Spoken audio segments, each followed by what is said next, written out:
ప్రస్తుత వాతావరణంలో పలు మార్పుల చోటు చేసుకుంటున్న నేపథ్యంలో బాలింతలు వ్యాధుల బారిన పడకుండా ఆరోగ్యం పట్ల ప్రత్యేక శ్రద్ధ వహించాలని Pithapuram general hospital superintendent doctor Sujatha సూచించారు. కాకినాడ జిల్లా పిఠాపురంలో నెలవారీ పరీక్షలు చేయించుకోవడానికి హాస్పిటల్కు వచ్చిన బాలింతలకు పౌష్టికాహారంపై అవగాహన కల్పించారు. ఏ సమయంలో ఎలాంటి ఆహారాన్ని తీసుకుంటే శిశువు ఆరోగ్యంగా ఎదుగుతుందనే అంశాలను క్లుప్తంగా వివరించారు.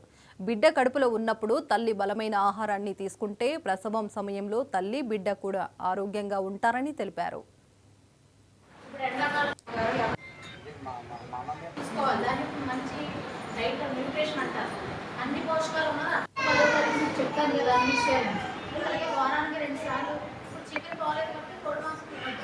పిఠాపురం నుంచి సూపరింటెండెంట్ మాట్లాడుతున్నాను. మరియు గర్భిణీ డాక్టర్ని.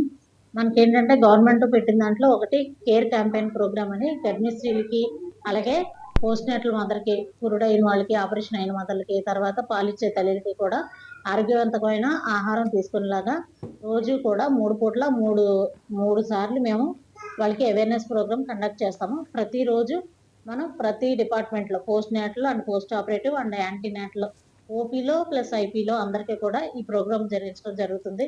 దీనివల్ల ఏంటంటే పౌష్టికమైన ఆహారం గర్భిణీ స్త్రీలు తీసుకోవడానికి వీలుగా ఉంటుందని చెప్పి గవర్నమెంట్ ఈ ప్రోగ్రామ్ పెడుతున్నాను.